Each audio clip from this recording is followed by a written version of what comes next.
For more than 2 centuries, America has believed it was different. Different from Rome, different from Britain, different from every empire that once dominated the world stage, only to quietly decline under the weight of its own contradictions.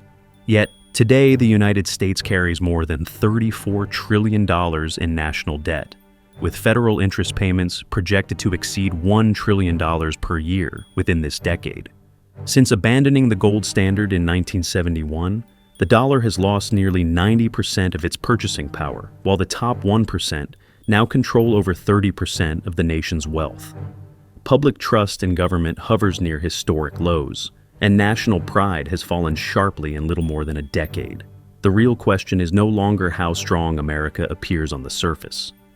The deeper and far more unsettling question is this: is the United States following the same structural path that has quietly brought every great empire before it to decline? Not in flames, but in slow, compounding erosion?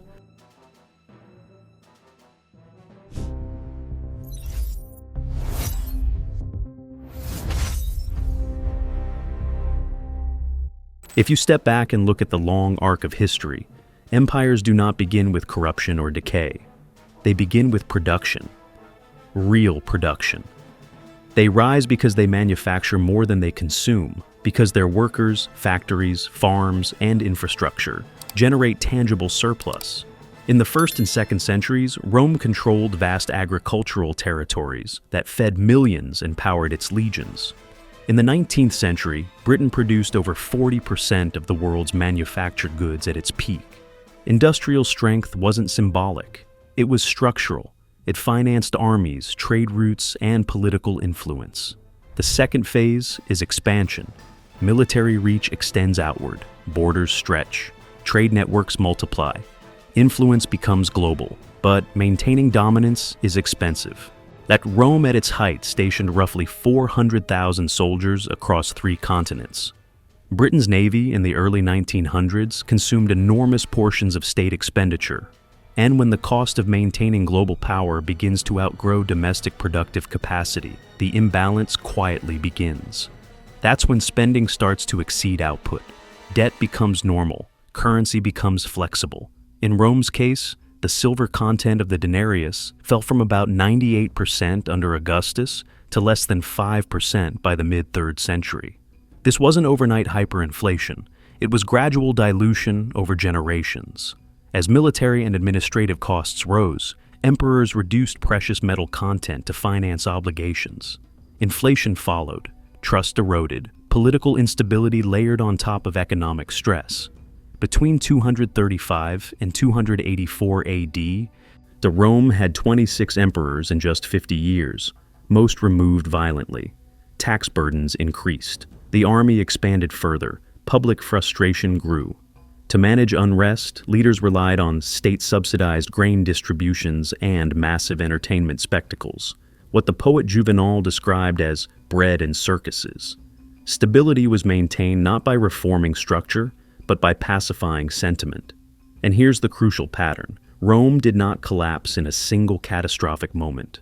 It experienced recoveries. It stabilized temporarily. New leaders promised restoration, but each cycle left the empire slightly weaker, slightly more indebted, slightly more fragmented than before.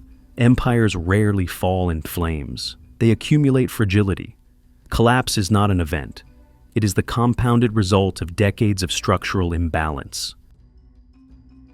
In 1971, the United States made a decision that fundamentally changed the architecture of the global financial system. President Nixon ended the convertibility of the dollar into gold, effectively closing the Bretton Woods era. From that moment forward, the dollar was no longer backed by a fixed quantity of a scarce physical asset. It was backed by something far more abstract: trust.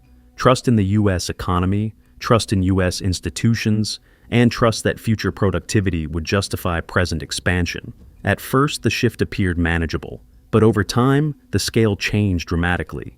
In 1971, the U.S. money supply, M2, stood at roughly $600 billion. By 2000, it had risen to around $4.6 trillion. After the 2008 financial crisis, and especially following the 2020 pandemic stimulus, That number accelerated sharply. By 2024, OM2 exceeded $21 trillion. In just over 5 decades, the quantity of dollars circulating in the system expanded more than 30-fold. Parallel to this monetary expansion was the explosion of federal debt. In 1980, total U.S. national debt was under $1 trillion. By 2008, it had climbed to approximately $10 trillion. Today, it exceeds $34 trillion, and under current projections, is expected to surpass $50 trillion before 2035. The United States now carries a debt-to-GDP ratio above 120%, a level historically associated with fiscal strain in advanced economies. What makes this moment different is not just the size of the debt, but the cost of servicing it. As interest rates rise from historic lows, federal interest payments are increasing at the fastest pace in modern U.S. history. Within the next few years, annual interest expenses are projected to exceed $1 trillion, potentially surpassing defense spending. In practical terms, more tax revenue will go toward paying past borrowing than funding future investment. And this is the structural pivot point. When a government must borrow new money simply to service existing obligations, fiscal flexibility narrows. Budgets become increasingly dependent on rolling debt forward rather than financing growth-generating investment. The system can function this way for years, even decades, as long as confidence holds. But the longer expansion outpaces productive capacity, the more the entire framework depends on sustained belief rather than underlying surplus. History shows that once an empire's financial system begins relying more on expansion of credit than expansion of output, its stability becomes a question not of strength, but of duration. At the end of World War II, the United States stood alone as the undisputed industrial center of the world. Europe was rebuilding. Japan was rebuilding. American factories were not only intact, they were dominant. By the late 1940s and 1950s, the U.S. accounted for roughly 40% of global manufacturing output. Steel, automobiles, machinery, chemicals, the physical backbone of the modern world was stamped "Made in America." Industrial strength wasn't just economic power, it was geopolitical leverage. By 1979, U.S. manufacturing employment peaked at around 19 million workers. These were not marginal jobs. They were middle-class careers, unionized, stable, capable of supporting a family on a single income. Entire cities were built around them. But over the following decades, that base began to thin. Trade liberalization, automation, and corporate offshoring and China's entry into the World Trade Organization in 2001 accelerated the shift. Between 2001 and 2018 alone, economists estimate that approximately 3.7 million American jobs were displaced due to import competition from China, with manufacturing absorbing the majority of that shock. Today, manufacturing employment hovers around 12 to 13 million, millions fewer than its peak, even as the population has grown substantially. Meanwhile, China's rise was historic. It now produces roughly 30 to 35% of global manufacturing output, more than the next several countries combined. The global supply chain that once centered on American factories now runs through East Asia. The consequences were not evenly distributed. Regions known as the Rust Belt, parts of Michigan, Ohio, Pennsylvania, experienced prolonged decline. Detroit, once one of the wealthiest cities per capita in America, filed for bankruptcy in 2013 after decades of industrial erosion and population loss. Male labor force participation, which stood near 97% in the 1950s, has fallen significantly over time, particularly among non-college educated men in former manufacturing hubs. These same regions later became epicenters of the opioid crisis, where economic stagnation and social fragmentation compounded each other. At the same time, the structure of the U.S. economy shifted toward financialization. Corporate profits increasingly flowed into stock buybacks and short-term shareholder returns rather than long-term capital investment. In many cases, rewarding equity markets generated higher immediate returns than building new factories. The stock market expanded dramatically. The industrial base grew comparatively slower. And this is the structural question. When an empire transitions from building physical capacity to optimizing financial leverage, does it gain efficiency, or does it slowly erode the very foundation that once sustained its power? Economic decline alone does not fracture a society. Perceived unfairness does, and over the past 4 decades, the distribution of American wealth has shifted dramatically. Today, the top 10% of households control roughly 70% of total wealth, while the top 1% alone hold more than 30%. Wealth concentration at this scale is not unprecedented in history, but it is historically associated with political tension when mobility slows. Since 1978, CEO compensation has increased by more than 1,200%, adjusted for inflation. Over that same period, median worker pay has risen only about 15 to 20% in real terms. Productivity increased, corporate profits expanded, equity markets soared, but wage growth for the middle of the distribution remained comparatively flat. The gap between capital income and labor income widened steadily. At the same time, financial burdens shifted downward. Student loan debt now exceeds $1.7 trillion, shaping life decisions for millions of Americans. Housing affordability has fallen to some of its worst levels in 4 decades, as home prices outpaced income growth and mortgage rates climbed. Millennials, at comparable ages, hold significantly less wealth than baby boomers did, adjusted for inflation. For many younger Americans, home ownership, once a foundational pillar of middle-class stability, feels delayed or out of reach. Economic pressure compounds social tension. Political polarization in the United States is near historic highs. Surveys show declining trust not only in government, but in media, corporations, and even universities. Institutional confidence, once a stabilizing force, has weakened across the spectrum. Demographics reflect this strain. Birth rates have declined steadily over the past decade, and younger generations are postponing marriage and family formation. When individuals feel economically uncertain, long-term commitments become harder to justify. Empires rarely collapse solely because they are unequal. They decline when inequality coincides with fading belief in upward mobility. When large segments of the population no longer believe the system works for them or their children, social cohesion weakens. And without cohesion, even immense economic power becomes harder to sustain. Economic power is not only measured by GDP or stock market valuations. It is measured by the condition of roads, bridges, ports, schools, and the systems that quietly sustain daily life. And by many structural indicators, America's physical and human infrastructure is under growing strain. More than 43,000 bridges across the United States are currently classified as structurally deficient.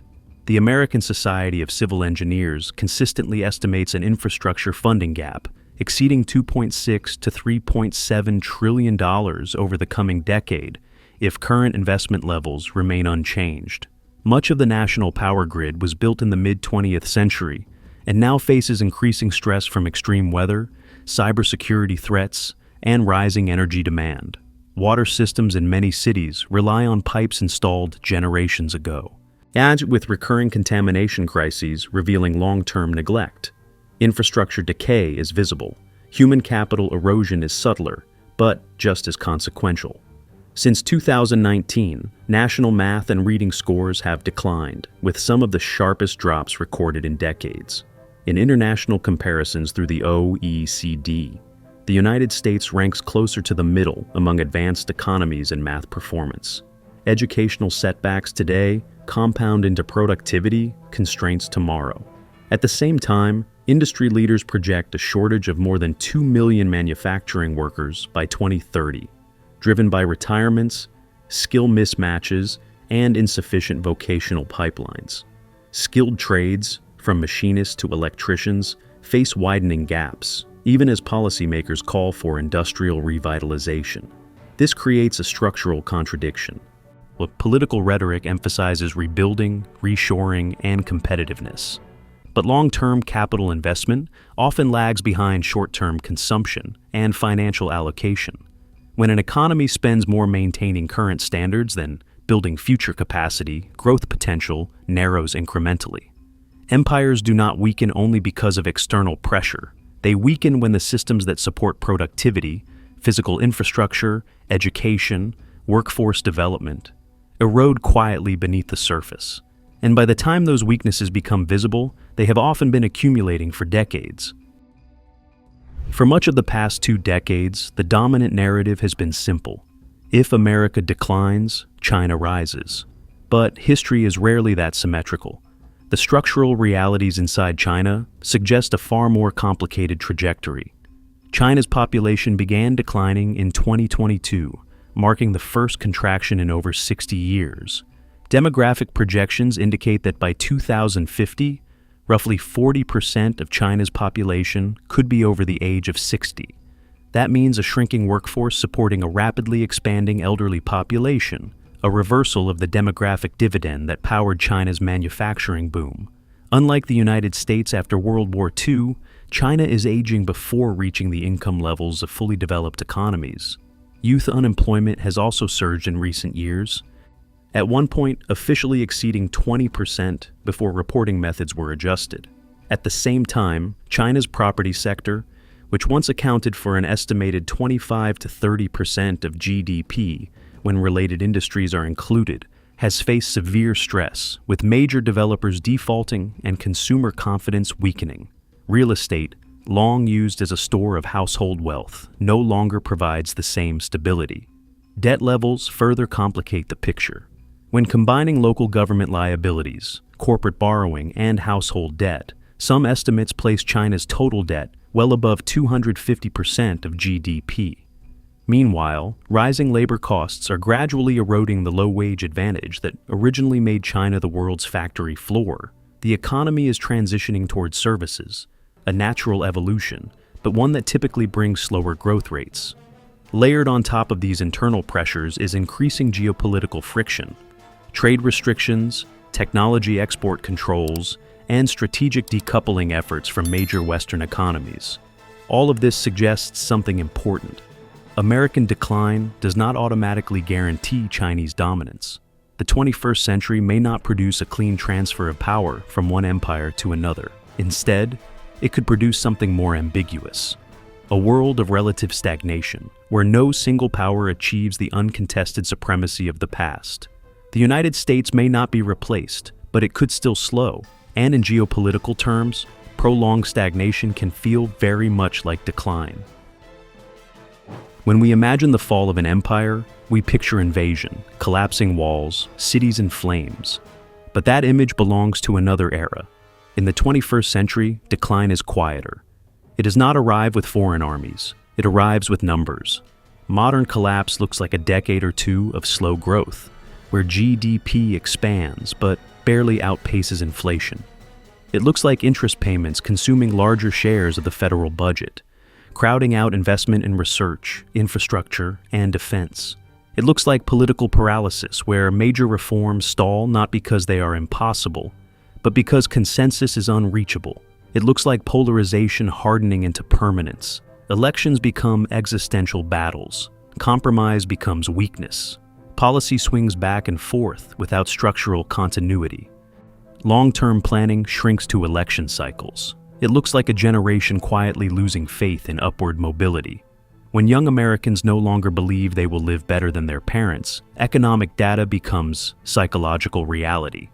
Household formation slows. Birth rates decline. Risk-taking decreases. Innovation becomes more cautious. Meanwhile, debt accumulates, not just federal debt, but generational debt. Obligations deferred to citizens who have not yet entered the workforce. Globally, it looks like gradual recalibration. The dollar remains the world's reserve currency, but alternatives slowly develop. Military reach remains unmatched, but alliances become more transactional. Influence shifts incrementally rather than dramatically. And yet, the United States retains extraordinary structural advantages. Geographic insulation between 2 oceans, vast energy production, world-leading universities, deep capital markets, technological innovation hubs, and a currency still central to global finance. Few nations possess this combination, so the defining question is not whether America has strengths. It does. The question is whether those strengths will be aligned toward long-term renewal, or slowly diluted by short-term imbalance? Is decline inevitable, or is it ultimately a policy choice? If you found this breakdown valuable and want more deep, structural analysis like this, make sure to subscribe this channel and share the video so more people can see it.